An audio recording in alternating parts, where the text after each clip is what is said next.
Hi guys, welcome back. We're here to almost finish up in the middle of Hickory Lane. We left off on chapter 23, June 27th, 1965. The county engineer came by to examine the sinkhole. He said since it's shallow, only 10 feet deep, to fill it with dirt. We'll wait to do that until I start work on my big grading and irrigation project later this summer when there will be a tractor here, borrowed from a neighbor. My flower garden is stunning this year. It's small now, but I have big plans. One day I hope to sell bouquets at a roadside stand. It'll be nice to have a little money to set aside too. Money of my own. Levi is still working long hours, and I've all but accepted that there's another woman. There's been talk floating through town about some missing money at the brickyard and how Levi might be involved. I'm not sure what to think other than more often than not these days, I'm happiest when he's not home. Cora V. Emmy was avoiding me. I'd woken up to find the dishwasher emptied, the coffee prepped, and the crossword puzzle book open on the kitchen table next to a note that said she was out in the garage. Her bed had been made, the corners tucked in neatly, but the purple bunny no longer sat in place of honor in front of the pillows. I didn't see it at all, and my heart broke thinking about her tucking it out of sight. I didn't blame her for avoiding me. I shouldn't have kept quiet last night when my mother tore her to pieces. And I wished I could go back in time, stand at her side, say something, defend her. If there had ever been a time to be strong, to voice my opinion, it was last night. And in all the fuss and confusion, I'd blown the chance. By now I knew Emmy well enough to know when she was barely holding it together and when she'd seen her mother sitting on Glory's back porch last night. I thought for sure she was going to break clean in half. And even if I didn't know her well, I'd seen her color shift, the gray turning back to black, and there'd been a burst of indigo blue around her when her mother came into view. Surprise, and not the nice variety. I leaned back in my office chair and rubbed my temples, trying to ease a nasty headache. I hadn't slept a wink last night, and I was running solely on caffeine and determination. For a few blissful hours last night, as I sat with Emmy on the couch, my headache had vanished, and I had hoped that maybe I would finally get a good night's sleep. Then the shotgun blast had brought back the painful force. My cell phone rang and I glanced at the readout. My mama was calling again. I dismissed the call without a shred of guilt, even though it was Mother's Day. Emmy was avoiding me and I was avoiding everyone else. I'd already texted my mama and Gloria earlier today to tell them I wanted some time alone and would see them this afternoon to help prep dinner.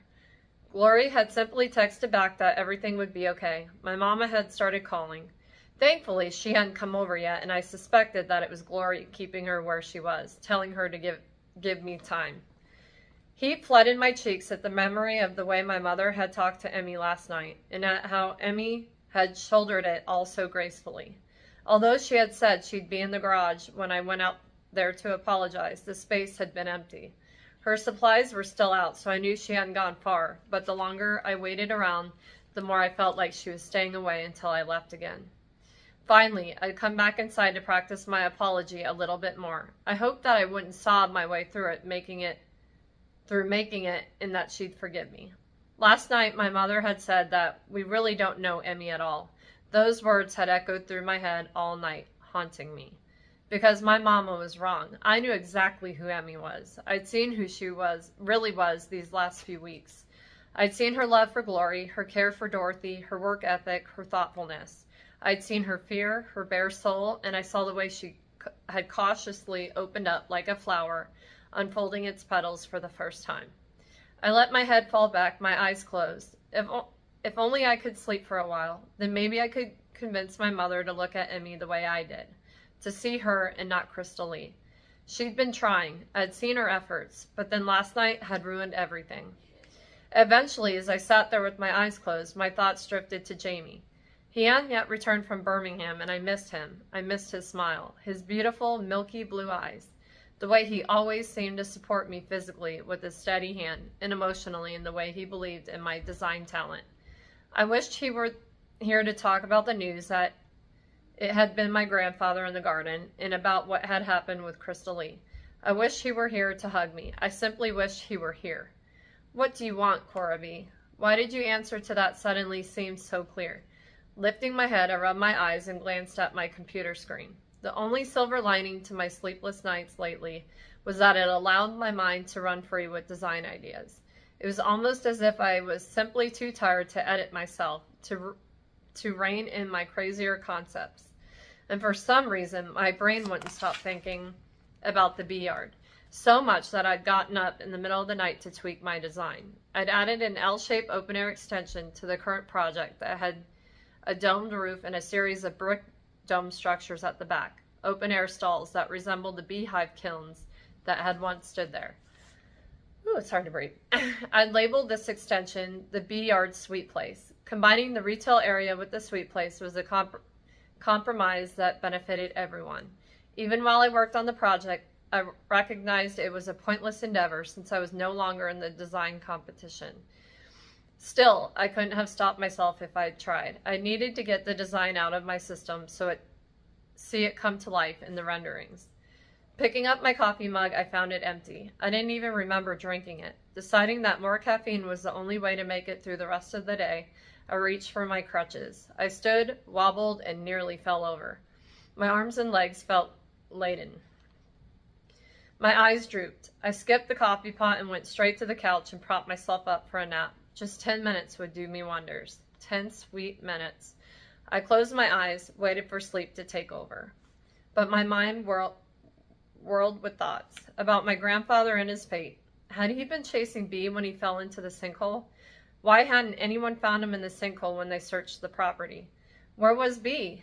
What was the secret behind the juniper green floaters that lingered around Emmy? They hadn't dissipated after she shared her assault with me.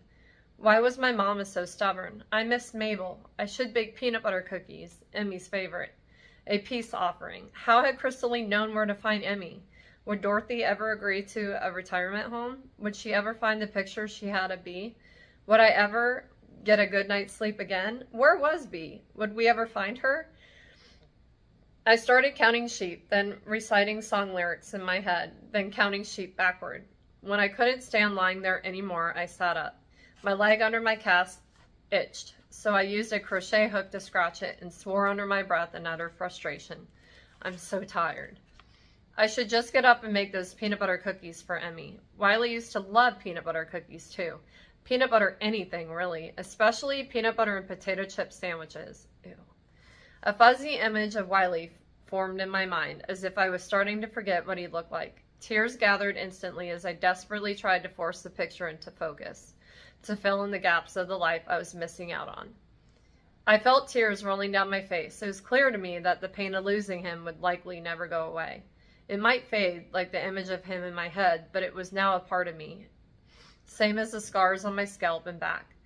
But where there had never been comfort in knowing I wasn't part of his life anymore, today, for some reason, I found some consolation with the knowledge that I'd had 7 wonderful years with him, that I'd been a good mom to him, not a great mom to him. Maybe someday, if the stars aligned just right, our paths would cross again, and he'd see in my eyes that I never stopped loving him, and I'd see that in his, that he'd never forgotten me. Wiping my eyes, I sat up, took a deep breath, and felt a sense of peace wash over me, one that had been missing from my life for a long time now. Slowly I stood and crushed into the kitchen, still a little wobbly and woozy. As I ran water to refill the coffee maker, my gaze fell on the amber bottle on the windowsill. Jamie had asked why I had kept it around if I had no intention of taking the pills. I'd said something about using it as a reminder, but I hadn't been telling the whole truth. I shut off the water, picked up the bottle. I kept it because I recognized the relief it held, the power. I kept it because while I wasn't the same woman I was 3 years ago, the one who had wanted nothing more in the world at that moment than to die, parts of her still existed. But the thing was, I wasn't even the same woman I was when this prescription had been filled. I'd made mistakes in my lifetime, yes, but now I recognize that my whole life shouldn't be defined by them. My questionable choices didn't make me a bad person. The amazing things about life was the ability to constantly reinvent yourself, to change, to evolve, to learn, to heal, to make new friends, to fall in love, to grow. I'd seen it firsthand with Emmy. Now I could see it in myself. After opening the bottle, I stared at the little pills and then tipped the container upside down into the sink. I turned the water on, then the garbage disposal and let my past go. Wow. Man, I like that. Emmy. I was hiding. Again, old habits died hard, real hard. I'd worked on my furniture flips most of the morning in Cora B's garage with the door closed, shutting myself off from the rest of the world. When I couldn't take the paint fumes any longer, I had taken a break and walked the woods behind Cora B's house. I lost myself in the scent of the earth, the rustle of the leaves. It was almost 2 in the afternoon now, and I was expected at Glory's soon for supper. Honestly, I should be there now, helping with the preparation of the meal, fixing dessert. We talked about me making a cobbler this week, but I couldn't stand it to be in the kitchen with the way I was feeling right now, beneath the knowing watch of those shimmery bees and Lillian's discerning gaze. My emotions were scraped raw. I was barely holding myself together. Guilt was eating me from the inside out.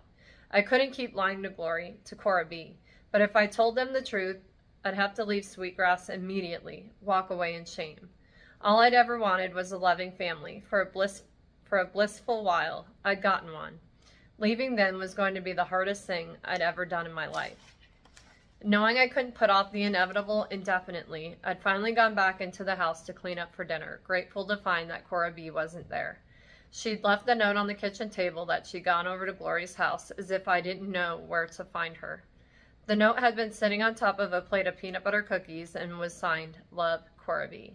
There was a P.S. that said the cookies were a peace offering and that she was sorry, so very sorry. Another piece of my heart broke off. After washing up, I took a second to look at myself in the mirror. I come to Sweetgrass wanting to become a better person, a bigger person, the version of me I'd always wanted to be, had I ever been given half a chance. Now I knew that the only way to do that was to say goodbye to the people I'd come to love. In doing so, I also took the power away from my mother to do any more harm around here. We'd both move on, hopefully far, far away from each other. Tonight I talked to Glory and Cora B, tell them everything, and then head to the bus station. I'd already packed my suitcase, listening to it telling me, I told you so, over and over again the whole time.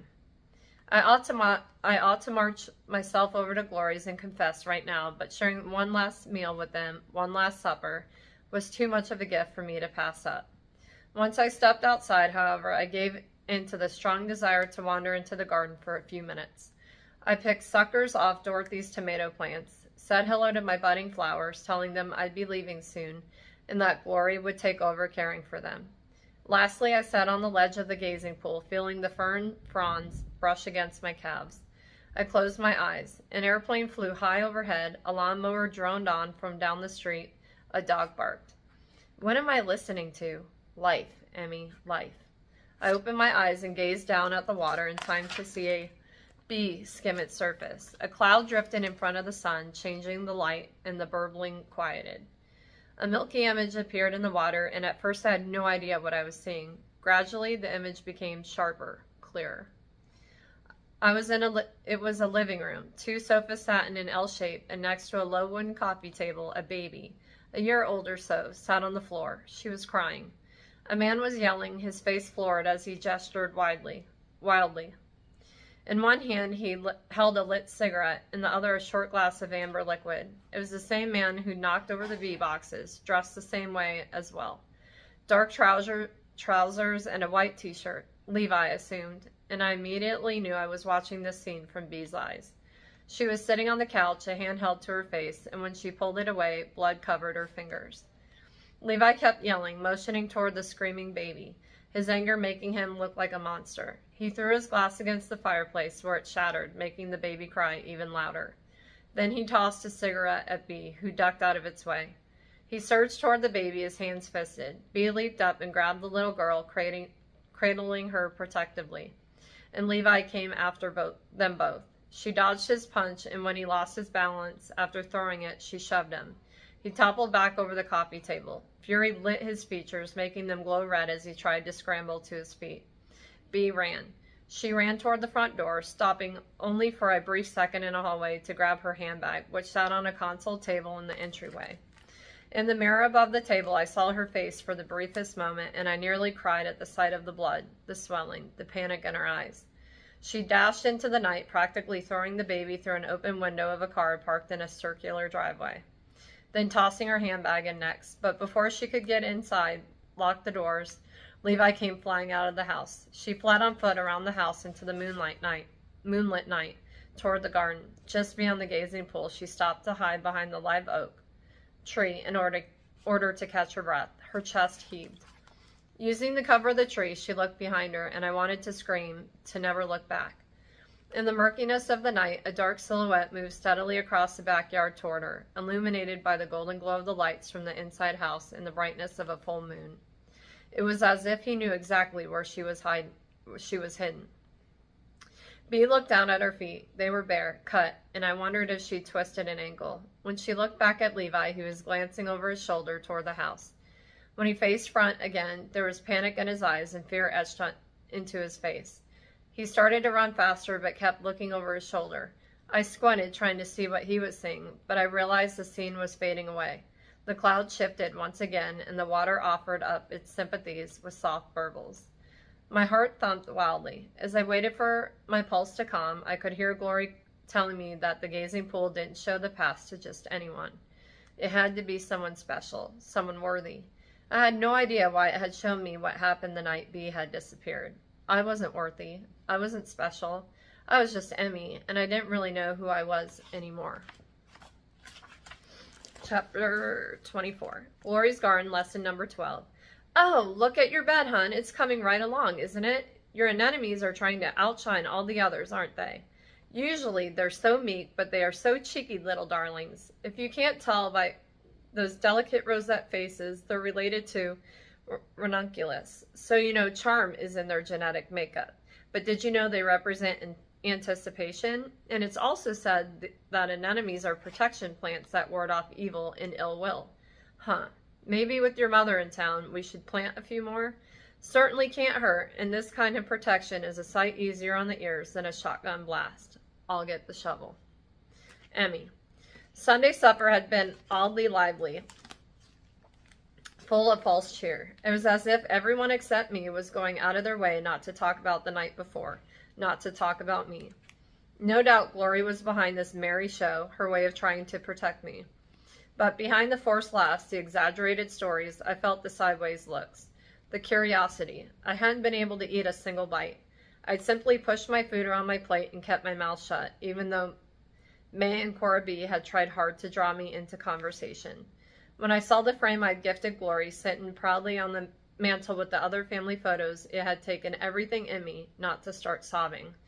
When the time came for clearing the table, I jumped up to volunteer, ready to be away from the rest of them, to settle my stomach, to not feel so naked, to hide, yet again. Chase volunteered to help as well. After following me into the kitchen, he set down the stack of plates he'd carried in and quietly said, "No one but Lillian thinks you knew." I almost smiled at him, jumping straight to the point without any sugarcoating, but I couldn't quite. It doesn't matter. I think it does. Tears stung my eyes and I blinked them away. It really doesn't. I was leaving. This would all be behind me soon. Painful memories, important lessons. He leaned a hip against the counter as I rinsed dishes and set them into the dishwasher. I wanted to thank you. For protecting Dottie yesterday when Bob showed up. Chase hadn't sugarcoated with me, so I didn't with him. Did she say anything about knowing Levi was buried out there? No. Once I got her home, she napped for a bit and then woke up, not even remembering being out in the garden that morning. I took her to see my parents over in Dothan, spent the day with them. I don't know how hard to push. I glanced at him, saw the fear in his eyes. He crossed his arms. My job is to uncover the truth, but now I'm not so certain I want to know what happened. If he didn't know the details, he wouldn't have to report it to Dorothy, if Dorothy had done something criminal. How is all this to fit into your book? I'm not sure yet. All I know is that it's hitting a little too close to home for my comfort. I rinsed another plate and wondered why no one had ventured into the kitchen to check on us. It was probably another one of Glory's edicts at work. I could almost hear her telling everyone to leave us be. I was going to miss her something fierce. He bumped my arm with his elbow. I'm worried about you. I forced a smile. Me? Why? He narrowed his eyes, those lovely eyes of his. You're not fooling me. I've never been able to, have I? You didn't stand a chance, not with Orville around. He's the ultimate judge of character. He can sniff out a good soul a mile off. I looked at him, his face blurry from my tears. I was about to tell him the truth, but Glory swept into the kitchen and I looked away toward the wallpaper with the shimmery bees. I think it's time to break out the dessert, she said in a chirpy tone. Chase, hon, can you slice up this Italian cream cake for me? Sure can, he said, picking up a big knife, but his gaze never wavered from me. I set the last plate into the dishwasher and dried my hands on a kitchen towel printed with chickens. Glory, I think I'll skip dessert. I'm not feeling very well. I'm going to go lie down for a while, but I'll be back later on. I have something I want to talk to you about. She stepped up to me, cut my face. Could you stay a little while longer? I have an announcement to make, and I'd like you to be here for it. I glanced at the door, at Freedom. Please, Gloria added. I never could say no to her. All right. For Gloria, I would do just about anything, which was why I picked up 2 dessert plates to take into the dining room, set them in front of Dorothy, who patted my hand, and Annette, who gave me a wan smile, and then sat down, feeling like the biggest phony that had ever lived. Cora B. I watched Emmy walk back to the table, her head held high, her eyes glittery with unshed tears. When I first saw her today, when she finally showed up for supper, I noticed the black floaters had faded once again to a light gray now that her mother wasn't in the vicinity. She'd healed so much in the time she'd been in Sweetgrass. However, her juniper green floaters were pulsing with anxious energy, and there was now periwinkle blue in the mix as well, which represented sadness or grief. I wanted to wrap her in a big hug and tell her I was sorry until she heard me, really heard me. As soon as Glory returned to the table and proclaimed she had an announcement to make, my mama reached for the wine bottle in the middle of the table and said, I have the feeling I'm going to need more wine to hear this. Cora B? She asked, holding up the bottle. I noticed you had Coke with dinner. Are you ready to switch to something a little more comforting? No thanks, I said. Still taking that medication? Mom asked, worry creasing the fine lines in her forehead. I gripped the napkin in my lap tightly, looked her straight in the eye, and tried to keep my composure. No, Mama. Actually, I'd never taken any of the pain meds that had been prescribed for me for my broken foot. Only over-the-counter ibuprofen, and I don't drink alcohol anymore. Mama's eyebrows shot upward and bursts of indigo popped around her. I don't understand. Since when? I glanced around, found all eyes on me. I could do this. Jamie had shown me how easy it was. Since after my car accident, when I turned to alcohol and pain pills to help me feel nothing at all. It took a long time for me to realize that I couldn't heal without feeling the pain, so I stopped. And that's when I truly started healing. Mama blinked. Under the table, I felt a hand squeeze mine, Emmy. I squeezed back and didn't let her hand go, so grateful that she'd reached out to me, that she hadn't judged me for my confession. My mama stammered, tears in her eyes. I didn't know. I didn't tell you, and I'm sorry about that. I am, but I was scared. You're a bit judgmental if you haven't noticed. I noticed, Dorothy said from her end of the table. Nanette hushed her, then sighed. Dorothy tissed. I pushed on, and if I told you, you would have swooped in and tried to fix it all when the only person who could do that was me. Plus, there's more, Mama interrupted, eyes wide with dismay. Plus, I went on, you tend to see only what you want to see, so it was easy to hide. But now I'm tired of hiding the person I've become. I am who I am, so no, I wouldn't like any wine. I glanced at Aunt Glory, who was smiling at me. She said, we all have our secrets. There's not one of us at this table who doesn't have something they'd rather keep to themselves. Maybe one day those secrets will be shared, maybe they won't. And if they're not, I don't see any harm in that if those secrets aren't hurting anyone. I hadn't realized it, but my secrets had been hurting me, and I was finally glad to be free of them, most of them anyway. I wasn't sure I'd ever be able to share with my mama about the car accident. Maybe one day, maybe. Was that your big announcement, Glory? Dorothy asked with an aggrieved sniff. If so, the build-up was better than the reveal. I was on the edge of my seat, expecting something juicy. I'm disappointed, real disappointed. No kidding. I glanced at Chase, but he was staring at his cake, though he was seeking guidance from the frosting. No, Aunt Glory said, drawing the word out. That wasn't my announcement, but I thought it fit to be said. Now I consider you all family, and this is a family matter. Next to me, I felt Emmy stiffen. Across the table, I saw my mama reach for her wine glass and put it back down on the table. Her gaze shifted to me, her eyes twin pools of remorse. Aunt Glory said, I wanted you all to know I made a change to my will to include Emmy. She'll inherit all I inherited from Rowan's considerable estate since it was rightly hers in the first place. And I'm leaving her my stake in the sweet place. The rest of my estate will be divided between Lillian, Cora B., and Kane. This announcement came as no surprise to my mother and me, since we'd known from the beginning that Aunt Glory's big plan included Emmy taking over the sweet place eventually. But everyone else at the table had wide eyes and dropped jaws. Emmy was shaking, and she pulled her hand from mine. No, she said, her voice weak. Please don't put up a fuss, Emmy. It's already done. Emmy stood, held onto the table as if questioning the strength of her legs. Can you undo it? It's rightfully yours, hun. Rowan would have willed his estate to you if he knew where to find you. I promised him I'd find you, make it right. And I've seen you come alive at the sweet place. Aren't you happy there? I can't, she began, then stopped. The green floaters around her grew and grew, nearly obliterating all the other colors. I came here, she said, looking solely at Aunt Glory, because I wanted to start a new life. I wanted roots. I wanted a family to love.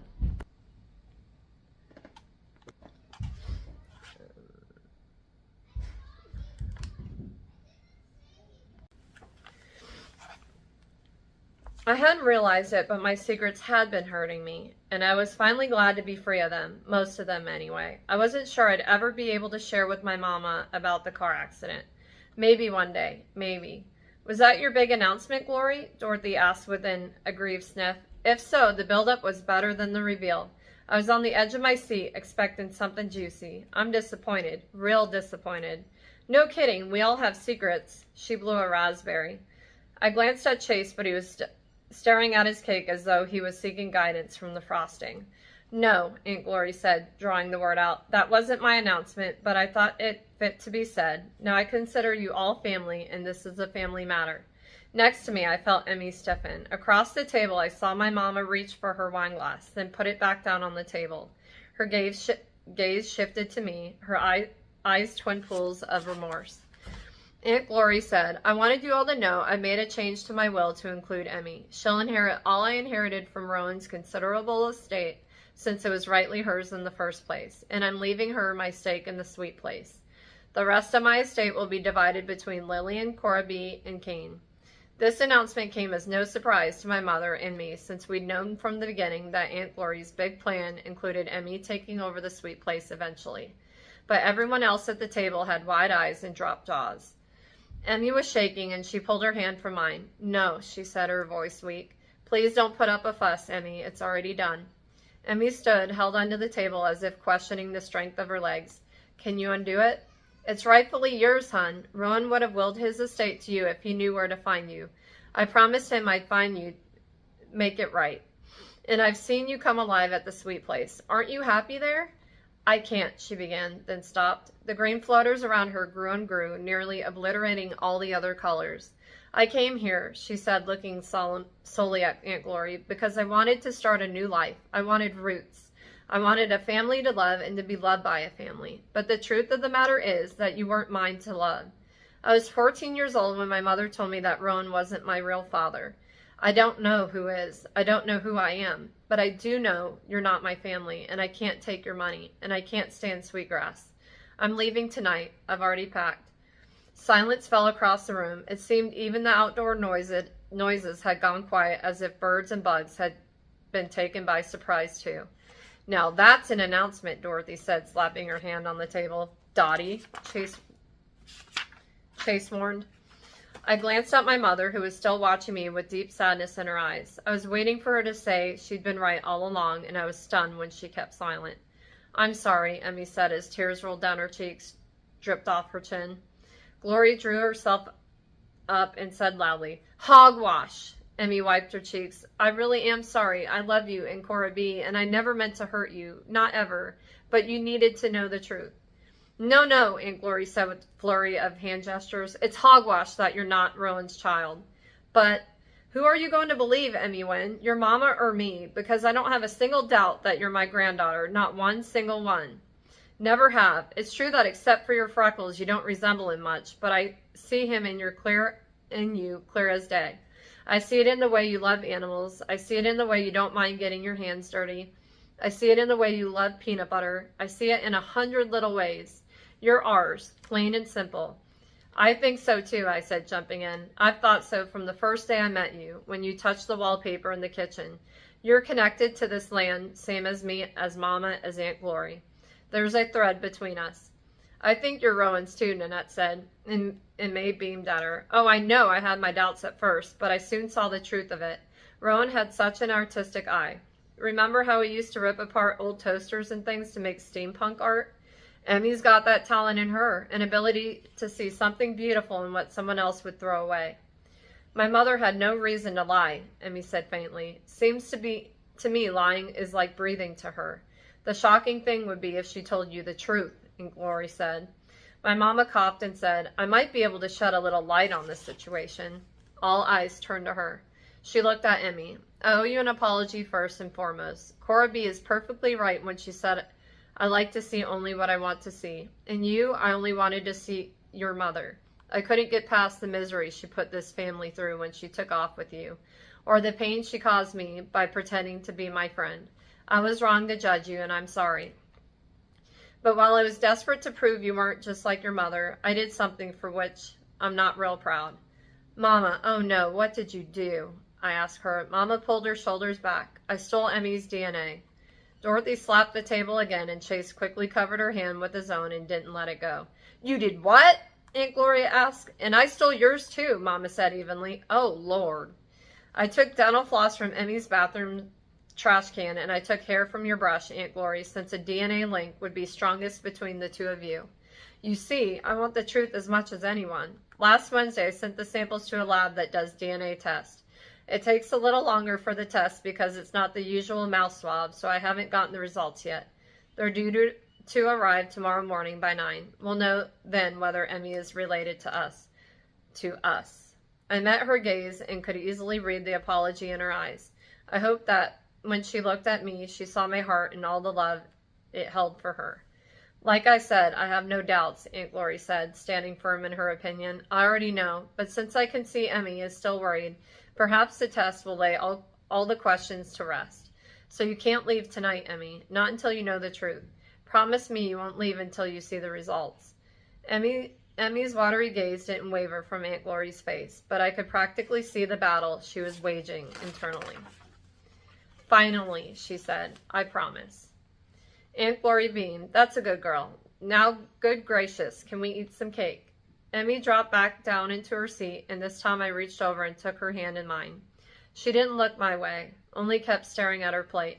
By tomorrow morning, we'd know the truth, which gave me less than a day to convince her to stay here in Sweetgrass, even if the result of the DNA test proved that her mother had been telling the truth for once in her life. Wow, guys.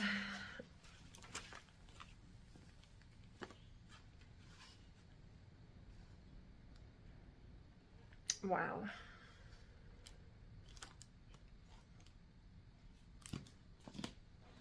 What do you guys think? How do you think it's gonna end? I have no idea. I think she's actually gonna turn out to be blood relation. I just know. Or maybe she's not and they think of something else, but so the last 2 chapters we will start. We're on chapter 25 now, and there's 27. So tomorrow, or no, and there's an epilogue. But maybe we will finish if I have time tomorrow. If not, we'll finish Monday. Usually I don't want to read on weekends because that's my time off, but I feel like I'm like a day behind, so I might do it tomorrow if there's a time. But thank you guys for being here, and I love the book. So I will see you guys soon. Bye.